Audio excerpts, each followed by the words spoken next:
One of the themes that's come out is don't put the customer second, which is too often happening in many businesses, but in particular in healthcare businesses. Also, I thought it was quite interesting, somebody talked about the market for healthcare not being just 10%. The market is 100% of potential customers. So there's some really interesting things there. And as for innovation, there's so many interesting ideas coming out about technology, about disruption, and about the way we're going to be doing healthcare in the future. This industry is changing. It has to change. It has to be far more flexible than it ever has been.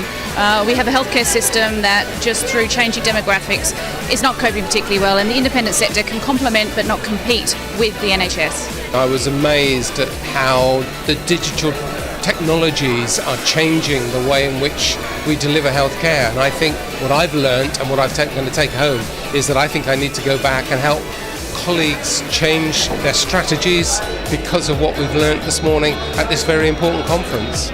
Well, change is always associated to resistance. In my view, those that are understanding the change and are understanding the market, of course they have some resistances, but at the end of the day will be the one, moving forward, as I said before, and implementing new ways to do business in the private healthcare sector, with some resistances. But to me, the most important part is to acknowledge the resistances and understand how we can tackle. When it hits your pocketbook, you do something about it. And so whether there's resistance to change and people are kind of set in their ways, it doesn't really matter if all of a sudden I'm going to take something away from you and hold you accountable for that. So I do think that that's a great opportunity for change. I think the changes I'm seeing is the customer expects more from us across the private and public sector, rightly so. Medical technology keeps evolving, it becomes quite expensive, but customers actually expect more than just fix me when it goes wrong. They don't want to take a pill. What they want to do is actually say, stop me from ever going wrong in the first place. And so we need to move from that, that bill payer space to that health partner. And that's our whole global strategy, is saying we want to support the customer across their life, not just when something goes wrong.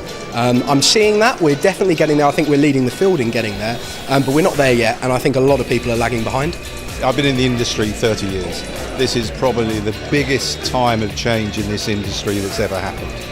And that's a whole variety of factors: market change, a flat insurance market, NHS funding 30% of hospital beds, international markets under pressure, patient choice, patient voice.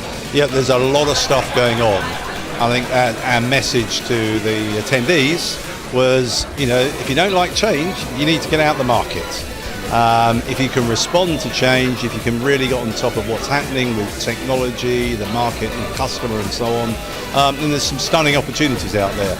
But the next 2 or 3 years are going to be make or break for the private healthcare sector.